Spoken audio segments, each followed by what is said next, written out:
Nuanced nostalgia, it's a 90s vibe. Come and tap in, we keeping it live. Nuanced nostalgia, it's a 90s vibe. Come and tap in, we keeping it live. Hello, everyone, and welcome back to another episode of Nuanced Nostalgia. I am Nick Norris, and with me to review 2001 Shrek is my beautiful co-host, Caitlin Fiona Shortall. Hello. An onion of many layers, as some say. An onion of many layers. Ain't that right? Ain't that the truth? Now, did I just wake up? Yes. Is it 6:45 p.m.? Yes. But I did work last night. Yes. So you work night shifts. Yes. I should say. So if the way I look, mind your business. You know what I'm saying? I think you look amazing. Well, as always. Thanks. But yeah, if I'm a little low energy, I'm a low energy. Energy. Yep. Energy. Then that is why. So don't worry. I'm a working person. I don't know. I'm going to get you pumped up because we're talking about your choice, 2001 Shrek. Let's just paint the picture of 2001. Was there any big news stories from that? I don't think there was anything else that year. We're not going to do that this week. Everyone knows what happened in 2001, so we're going to move on. We were obviously alive, but I mean, we were like 4 or 5 years old. Yeah, I was 3, right? No, 4. Yeah, I began to turn 4 that year. Yeah, 3 ones came out. We do not remember that, but I do. But I have okay. Incredible memory. Oh, okay. Perfect. Yeah. Okay, well, you remember it. Yeah. And I do not. So, that happened. But people with birthdays with 9/11 is really unfortunate, by the way. All right, we have a cat in the room. Cat just snuck in. That's okay. Anyway, so that's besides the point. But anyway, so the reason I thought we should do this is because Brittany Broski, one of my favorite creators of the podcast, and she was talking about how she watched Shrek 2, specifically Shrek 2. And she thought it was so funny and so good, and I was like, you know what, that is a good movie. I haven't seen it in a while. I used to watch this all the time when I was younger, as many people I feel like did, and so so anyway, I was like, we need to watch that again. Yeah, so this one though, we're watching Shrek 1, not Shrek 2. Right. Yeah, it's obviously the first one, because I didn't think it made sense to start with the second one. Yeah, but spoiler alert, we're going to do Shrek 2 next week. That's probably the only 2 Shreks we're going to do now, and then we're going to save the others when the new movie comes out, and we'll do them in anticipation for that. In my mind, I mean, the third one, like, okay, but the fourth one, what's going on? Yeah. What is even that about? Yeah. So we'll save those 2 for when that movie comes out. Maybe next year or the year after. It's supposed to come out. I'm not too sure, but anyway, people like the second one the most, so yes. But anyway, yeah. This is obviously the first one, and apparently, so there was a lot of like, which I didn't know. You were saying going into it that there's a lot of references to like 2001 lore. Yeah, a lot of dated references that's kind of made this movie age weirdly. I still think it's great. I still think it's really funny. Yeah, well, my thing is, I thought it was like this movie, like, you just came up with it. Like, I thought it was like, you know what I'm saying, like, only in this movie, and you were like, oh yeah, this is actually like relating to this or referencing this, and I was like, okay, I really didn't know that, because how would you, unless you were like a conscious person, a sentient person in 2001. That's it. The kids that watch this probably don't care. Because it was still like funny, I guess. You know, and it still is. Yeah. But the second one does a better job of getting rid of those like weird timely references and just doing funny, stuff that'll stay funny a while. And I think that's why people like it the best. Yeah. This one has a lot of references to like things from the era, like the dating game and American Idol and the Matrix and these things that aren't as relevant anymore, and so it kind of ages where Simon Cowell's just like in a post-credit scene or whatever. So in the first one, I thought think he was so. in the second one. Maybe I'm pretty sure he's in like a DVD extra in the first one. Maybe I think that might have been the second one. Okay, because they had that. Yeah, but anyway, either way though, still the first one, still, it had those weird references that you wouldn't get. You might see the cat right there. I don't know if he's showing up on the camera. That's okay if he is, as long as he doesn't knock over the camera. Oh we're my gonna be God. good. Hold on, I need to move him. I can clap and get him to move. There you go. He's a little skittish. He is just, Come on now. He's what he's. Give him a little push with your foot there. Oh, he doesn't want to go. He's a good cat. He is a great cat. He's just young. Yeah, yes. Everyone loves him, including us, but he is just young. All right. So anyway, so, shout out to almost said Peach. We love Peach too. Yeah, Peach Shout out the to cat. Boo. Boo is that cat. Yes. White. Anyway, we got illustrated. Why is this movie important to you? Why did you pick this movie? Or I guess you already said the Brittany Broski thing. But Yeah, how she many times talked did about you watch this as a kid? I feel like a good amount, honestly. Yeah. I remember distinctly this like the second movie. That's how I knew it had that extra where Simon Cowell, fake Simon Cowell, I guess. Yeah. That's how I knew that he was in the second one, because that DVD had like this special feature where like you could watch essentially like the Shrek form of American Idol and choose the winner. And if it didn't choose the one that the DVD wanted you to choose, then it was just Simon Cowell as the winner for some reason. That's right. But anyway, yeah, for some reason I just over and over played that. Yeah. The special features on the DVD. That's a great lost art form, or special agree. features on a DVD. Yeah, I love it's like a mini game. The almost. ones on the prequels and stuff. There's so many good ones that you just don't get anymore. I know, because I mean, who has DVDs anymore? Yeah, really. Yeah. And even if you do, like, the producers of them don't put effort into it. That's true. You know, yeah, so. not like that. Not they don't do it like they used to. They don't make them like they used to. They don't do it like they used to. No. Anyway, yeah, I watched Shrek 2. I feel like the most, I guess, but I mean, Shrek is a classic. If you haven't seen it, I don't know what to tell you. I mean, it's more of a classic than I realized. Yeah, and we're going to talk about that later. Yeah. Did you still like it upon a rewatch? 100%. I did too. Yeah, it's still good. Even though there's some weird like timely references, it's still really funny. It's still really well made. It's funny, yeah, well made, funny, and like it still has like a good what's the phrase, like has heart or whatever. Oh, yeah. Like a good message. It does, and like it's not cheesy at all, in my opinion. So well, it kind of does the opposite of what a lot of princess movies and fairy tale movies at the time did, which just embrace yourself and embrace your flaws, which is so opposite compared to a lot of other, and there's also some very obvious metaphors on racism and things going on, 100%. So good lessons around for kids, I think. So and just funny, just a funny, good, well-made movie. Genuinely, So rough summary of the plot. Of course, everybody knows the plot of Shrek, but we'll go through what's on the back of the DVD. Once upon a time, in a faraway swamp, there lived an ogre named Shrek, Mike Myers, whose precious solitude is suddenly shattered by an invasion of annoying fairy tale characters. They were all banished from their kingdom by the evil Lord Farquaad, John Lithgow. Determined to save their home, not to mention his, Shrek cuts a deal with Farquaad and sets out to rescue Princess Fiona, played by Cameron Diaz, to be Farquaad's bride. Rescuing the princess may be small compared to her deep, dark secret. Which, of course, is that she, for some reason, also turns into an ogre at night. Yeah, she was cursed by a witch, and until she finds true love, she will turn into an ogre every night under the moon. I don't know. Like, obviously, it doesn't matter like why the witch even did that, but yeah, that's her tea. Is like, turned into an ogre at night. They get more into the lore of that in the second and third one about why. Right. Yeah, with the fairy godmother and whatever. Yeah, but I will say before I forget, when like all the champions or whatever are they're like fighting or whatever, or about to fight for Lord Farquaad in order to like save Fiona and like get money, I guess. He's like, some of you may die, but that's a sacrifice I'm willing to make. Oh, there's so many great lines in this, and they're spread out well. It's not like Shrek gets all the lines. Like some of the most memorable ones are Donkey and Farquaad. And so many great lines. And we'll talk about some of these lines that like came up with months after wrapping up, and they're like, they just film them in like in a limo or in their room or whatever and send it over, and so that's pretty cool. Interesting. This movie is the perfect length for a kids movie, hour 29 minutes, and I still fell asleep. You still fell asleep. I had to cut it back on later. Well, I mean, my sleep is already messed up, and so it's like, I think I put it on. No, what happened was I worked late. I didn't get home till like 9 p.m. Had to be up at 5 the next day. Oh, yeah. And then I was like, I'm so tired. We got to watch Shrek tomorrow. And you're like, we got to watch it tonight. We cut it on. 45 minutes into it, you're asleep. And I finished the movie. I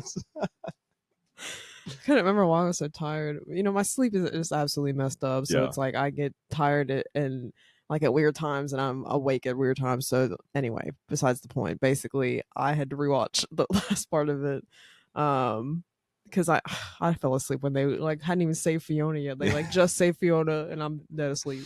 But anyway, obviously I know I just wanted to watch it all again, but obviously I know the story. Yeah, we've seen it a million times. But I'm a tired girly. You are much like Fiona sometimes, and when she's in the castle. It's true. On a budget of $62 million, not including marketing, so more like $120 million probably. I made a worldwide total of $488 million at the box office. Huge return. Of course, it's made way more money. It's had several sequels, spin-offs with the Puss in Boots movies and shows. There's like Netflix shows. And merch and video games. A lot of video games. Yeah. There's the stage show. The musical. I forgot there was the Broadway musical. I forgot about that. So, and then of course, home release, DVD, streaming. It just came back on Netflix like last week, and it's like number one again. It is. In movies. Yeah. So people love this movie, adults, children alike. Yeah. And critically, it did really well as well. 88% of 211 professional reviews of the film on Rotten Tomatoes are positive, with an average rating of 7.8 out of 10. Pretty strong for a kids movie. Yeah. Metacritic assigned Shrek a weighted average of 84 out of 100 based on 34 critics, and then audiences polled by CinemaScore gave the film an average grade of A on an A+ to F scale. So universally liked, critical and commercial success, and that's why it's gotten so many sequels and is going to get another one here very soon. I remember the Shrek video game on PlayStation. I think it was PlayStation 2. Yeah. There was the one that was like Mario Party, but then there was the other one that had like a story to it. Yeah, I had both of them. I had Shrek Party, which was Shrek characters with big bobbleheads, and you just do party games. And that was great. And then there was the story, like the movie game. Yeah, and I had that one, and that's the one I played. I remember that one very distinctly. Yeah. But I don't remember. I think it might have been based off the second movie, but either way, very nostalgic, that game for me personally. But yeah, 10 out of 10 movie. I will say in general before I forget, because I have scattered thoughts. The characters, like the people in this, Fiona looks good. But the other characters, everyone looks like they're in Sims 3. Like, it looks pretty crazy. Good for the time, though, I will say. What's funny about that is their intention was to make this the most realistic person ever made in CGI, Fiona, at the time. It looks good for, like, 2001. It still looks a little weird. I think we're having some issues with the camera. We're going to take a quick break. You won't even know anything's passed. We will take a quick break. I like the setting of this though. We're back, by the way. I like the the setting of this and like this weird like fairy tale land where all the fairy tale characters live together and they're all just, some of them are friends, but most of them just seem to like not like each other or don't associate or hate each other. Yeah. Which I think is really funny. Yeah. The peripheral characters in this movie absolutely make it. Like the blind mice and the pigs and the gingerbread man. Like they do a good job of like what SpongeBob was kind of doing at the time, whereas they give their background characters personality and make them weird like awkward voices that just get stuck in your head. That's a good point. Yeah, especially watching it again, the three blind mice, they look like that dude with the round sunglasses. Sharon is his wife. Oh my god. You know what I'm saying. You know what I'm talking. I think of John Lennon. Maybe it is. John I mean, it's just that British sort of Osborne. Oh, Ozzy Osbourne. There it is. Yeah. There it is. Couldn't remember, but yes, I think Ozzy Osbourne just because of his voice too, in my opinion. But yeah, I guess also, what did you say, John Lennon? Yeah, just any of those British sort of musicians at the time. Yeah, it was so that's obviously so good. And then the three pigs. Yeah, and then those three bears. Yeah, and the mom's dead. Yeah, because it's in Lord Farquaad's like bedroom. Yeah, the I guess almost like the quilt. But then at the end where they're doing the dance party thing, she's there. So I guess she just comes back to life. She's fine. That's weird. Yeah. Guess it was too dark to leave her dead. I don't know. Maybe they didn't think anyone would notice that. Probably. Yeah. But yeah, I just like how they're all wacky and they all have these like interesting, like chaotic personalities, and they don't really. A lot of them don't have a lot of. A lot to do with the plot, but it's just fun to have them there. The second one. Yeah, and the second one and the third one where they all like gather together and fight or whatever. You get specifically Pinocchio and then the gingerbread man. The giant gingerbread man. Yes. We'll get there. So good. Yeah. The actors in this, though, Mike Myers plays Shrek. I think he is a great voice actor. I think he's, You know, it's hard, especially, you know, they're better at it now, but at the Yeah. time, especially, it was hard for actors to just start voice acting. That's a very different skill, right? Yeah, for sure. And this was kind of that new kind of era. The last 10 years, we're still kind of getting these actors into it. You want them in there because you get the big names, but they're not always great. Mike Myers is phenomenal. I think so too. Yeah. And So is Eddie Murphy as Donkey, though. yeah, I think they're both Eddie good. Murphy considers this like some of his best work, and Yeah. I probably agree. Like he is the best voice actor in this, and he is 100%. like so fun, and he's Yeah. engaging, and you like It's just so recognizable. yeah, you know? yeah. That And voice. it's more, you know, there's more life in it than if he's in a regular movie. You know, you don't put that much work into your voice. You're doing a lot of other stuff too, but he really just it just came so natural to him. It seems like so. But back to Shrek, though, the role originally went to Chris Farley, who completed most of the voice work right before his passing. Later, Myers came into the role. We'll talk about that more, that whole process later in IMDb trivia. But yeah, and he said Eddie Murphy. I liked that him and Donkey have this sort of like buddy comedy travel across the kingdom to go find. You know, I think that's fun. It's kind of almost like a buddy cop movie, but not a cop, more like a buddy adventure movie. I know what you mean. Yeah. So I didn't even know who Chris Farley was, to be honest with you. Yeah, SNL and yeah, on 5 seasons apparently. Yeah, he was the face of SNL, and he's in a lot of movies. He died at in 97. So. Yeah. Anyway, that's wild. Legendary comedian, one of the best. Yeah. Well, yeah. I don't know many things apparently when it comes to at least movies. Yeah, I don't. I'm like, ooh, I don't know who that is. I'm also better with faces. I don't really know names. Yeah, you probably recognize his face. Yeah, but anyway, yeah, that's wild. I don't know. I mean, obviously, like now we can be like, why would it be anyone else? But like, yeah, he does a good job. Mike Myers does. They released some of the audio of what his version of Shrek was going to sound like in like 2015. They released some of it. Yeah. Very interesting, very different, you know, but still fun, and you know, and very Chris Farley-esque, which is always great. Cameron Diaz she's fine as Princess Fiona. She's kind of, I think she is having a harder time at this point transitioning to that voice acting role. Yeah. You know, a great actor, obviously, but voice acting at this point is not her strong suit. I do think she gets better as they go on, right? But she's a little wooden in this, but just definitely not nearly as like iconic, you know, as Donkey and Shrek. But she does what she needs to. It's not like she's bad. You don't like just not as good. Yeah, as the other two. Yeah. And then John Lithgow, he's also solid as Lord Farquaad. He's really good too. Yeah, so, yeah. His voice is recognizable too. I feel like. Yeah. And he is James Franco's dad, of course, in Rise of the Planet of the Apes. I thought you were gonna say like he's literally his dad. No, John Lithgow seems like a very nice old man. I don't think he'd have anything to do with James Franco, Jimmy Franco.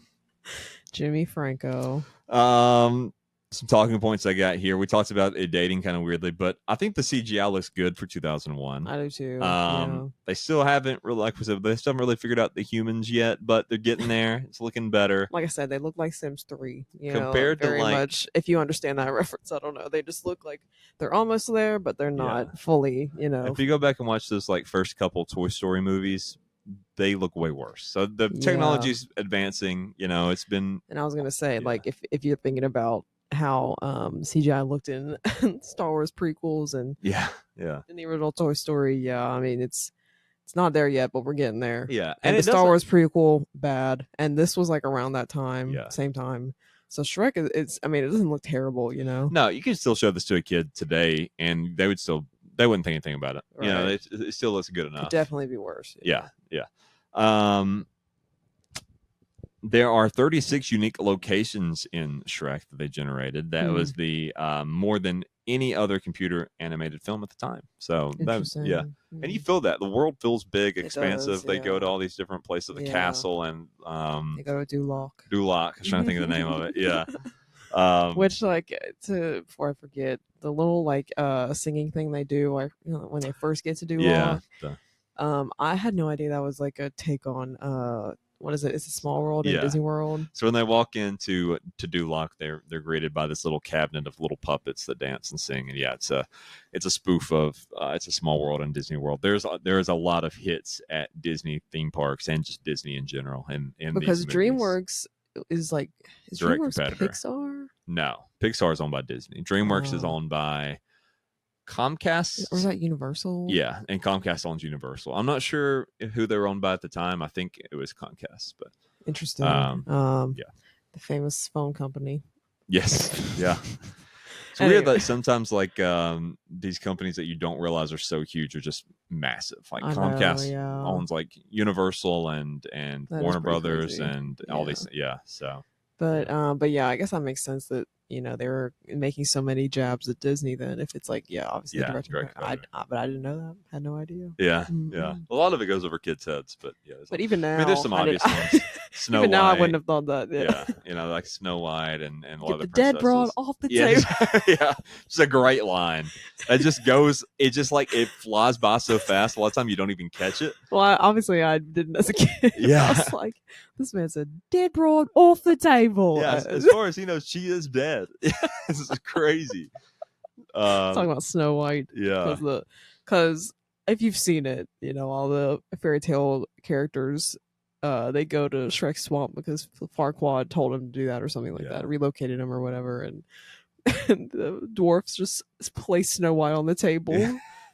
Dead broad off the table. Anyway, when I was a kid, we watched this in kindergarten one day in school, and I went to a small Christian private school. Yeah. And it gets to the point where he says, he makes a joke, and he's like, "Well, I can't leave without my ass," and he's talking about donkey, play on words. Ass is a donkey, and my teacher freaked out and turned it off, and we're allowed to watch Shrek again. That's okay. I went to a small Christian school too. In middle school, we watched what's the movie? How to Lose a Guy in 10 Days. No, we didn't watch Finding that in Nemo. school. That would be crazy. The one I almost said Yeah, we watched Saw in school. It's not Hercules, but it's the one that Brad Pitt was in. It's like Troy. Yes, that one. We watched that in school, believe it or not. We did too. Yeah. Yeah. And there's bum. I was just about to say that. There's a scene where you see his full on ass. Yeah. And it just showed on screen. Yeah. And the teacher, I think it was on a projector because at the time that was what we had, or the smart boards, whatever. And then it showed on the the smart board or whatever, and she tried to walk in front of it. It just projected on her, so they could all still see it. That's worse. Yeah. That's really. But anyway, just thought that was funny. I had to say that, but it's hot in here. It is hot. Well, we'll make it quick. Let's do some IMDb trivia here. So Shrek is actually based on a 1990s children's book of the same name. Shrek exclamation mark is the name of the book. Yes.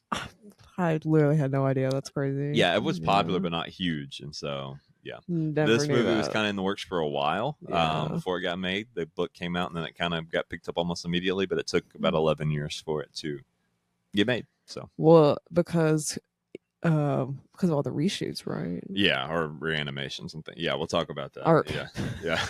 This is not live action. I don't know if you realize that. It's not. It's also not based on Are a you true sure? story. That's crazy. I know it looks real. But Oh my god.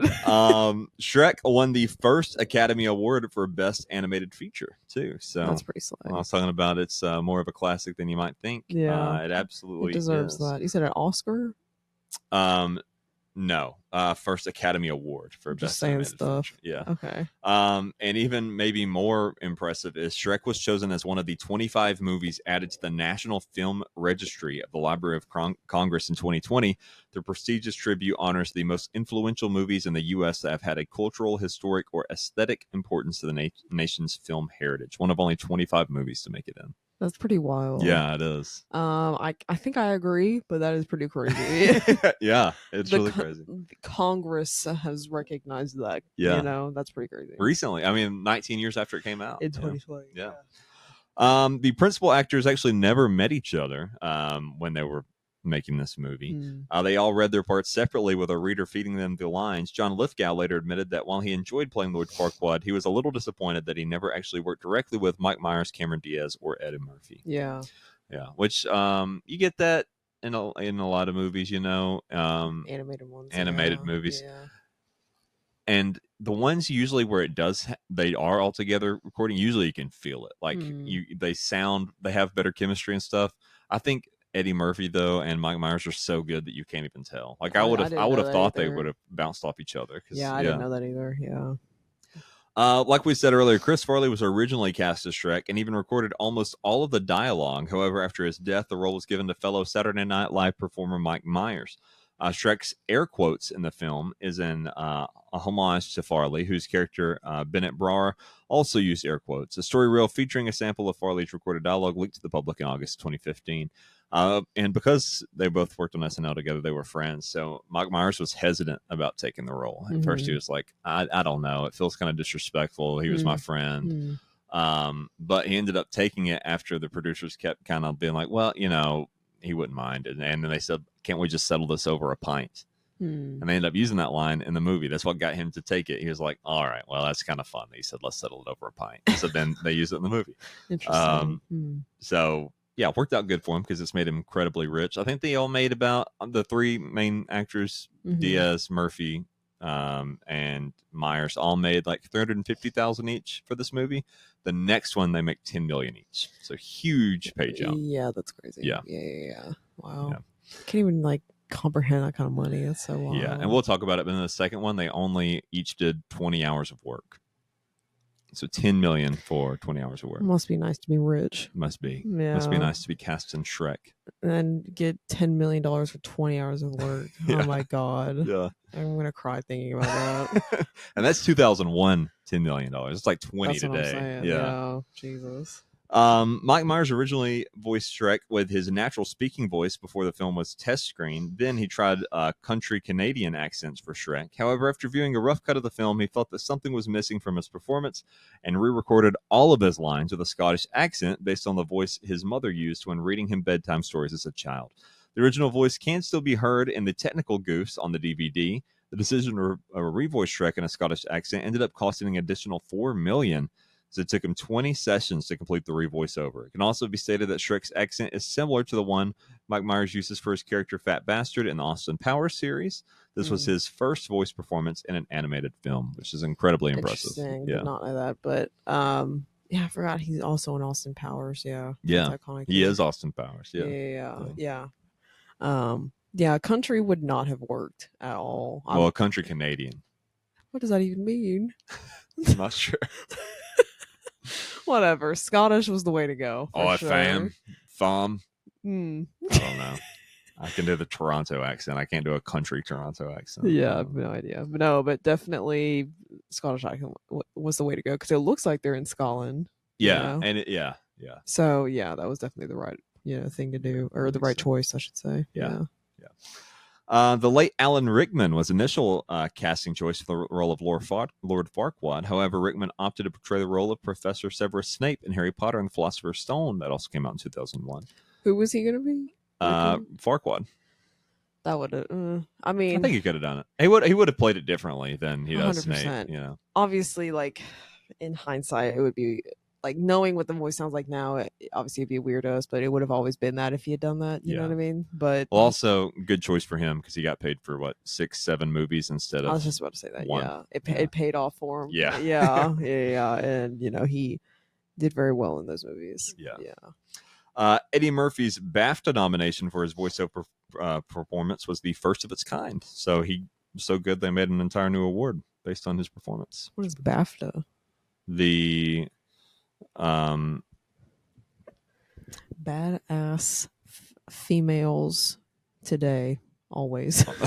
Wow. I think that's crazy he won that award as a man.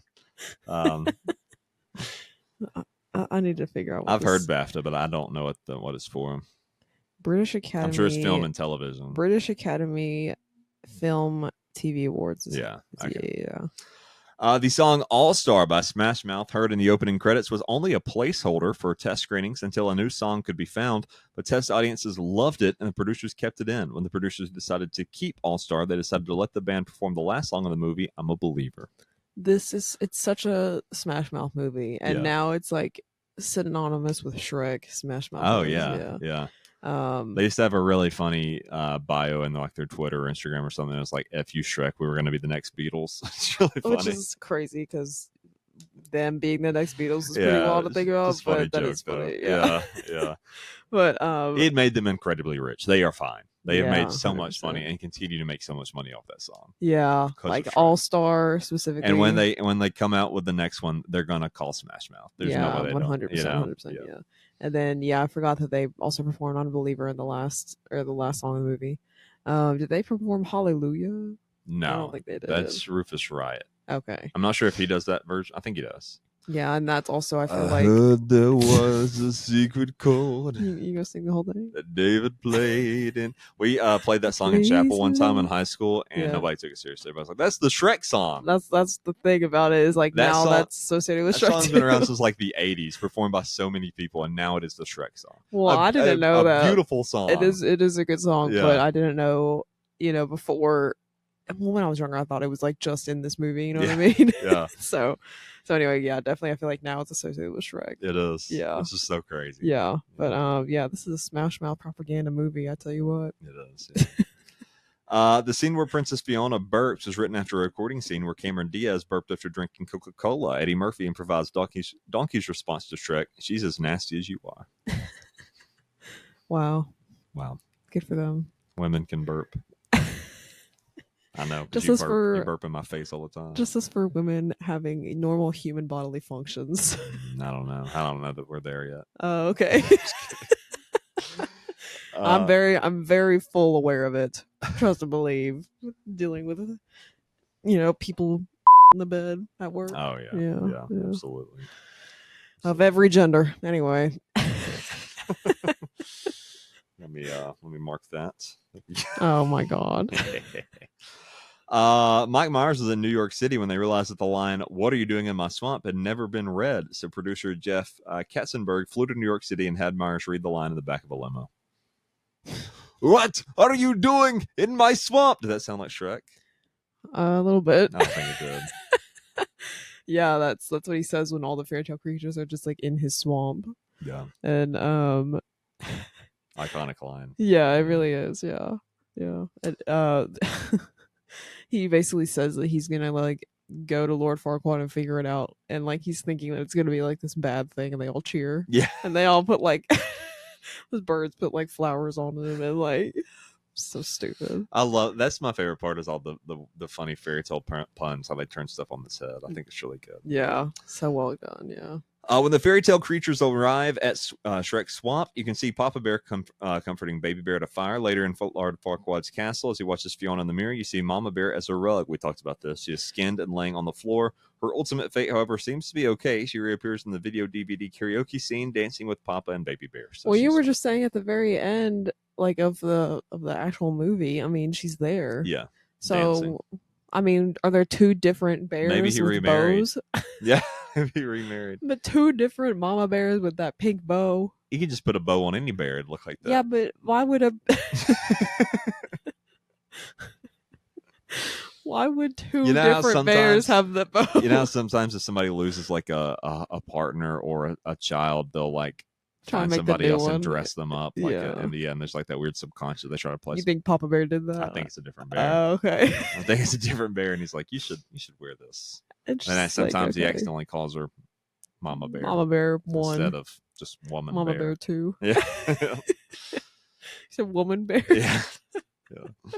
Oh my God. The effects department actually took mud showers to study how to realistically portray mud in the film. Oh, mud. Yeah. Oh, interesting. What'd you think I said? I don't know. Would you take a mud shower for work? Hell no. Can't imagine anything worse. Yeah. That sounds terrible. Donkey, another one here is that Donkey is he's based more off a dog than a donkey. He is, but it's weirdly in my mind very like, I don't even know what the word is, endearing, charming. Yes, it is. Yeah, I think.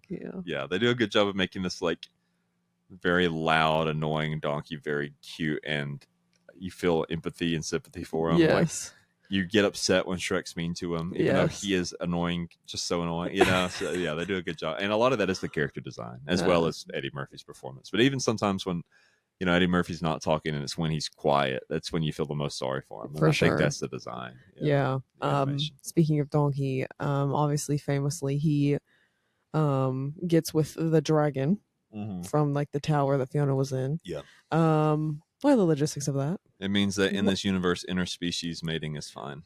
So and that makes you think like, who all could Shrek interbreed Be with, yeah. But it doesn't matter because he ends up with Fiona, who is also an ogre. But like, also, ogre question mark? What is even that? Like, is it just a person? Is it like a new species? Is it an alien? Like, there's Well, it's like it's like a European folk tale type of thing. Oh, Shrek, in some other languages means monster or terrible. Oh, I didn't know that. So he's literally just a monster. Wow, that's terrible.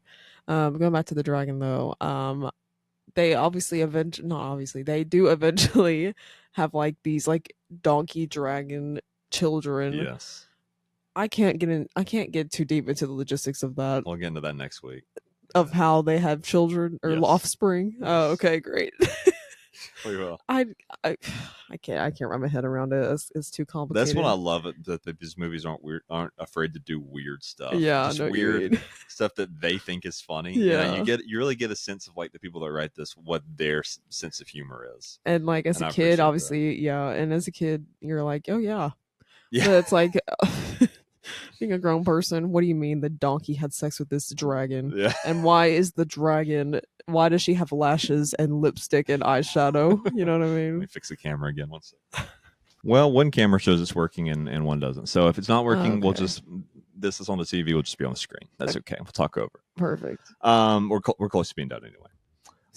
Steven Spielberg was originally going to produce the film in 1991 when he was in charge of Amblin Entertainment. Then the film would have been on hand-drawn animation, 2D.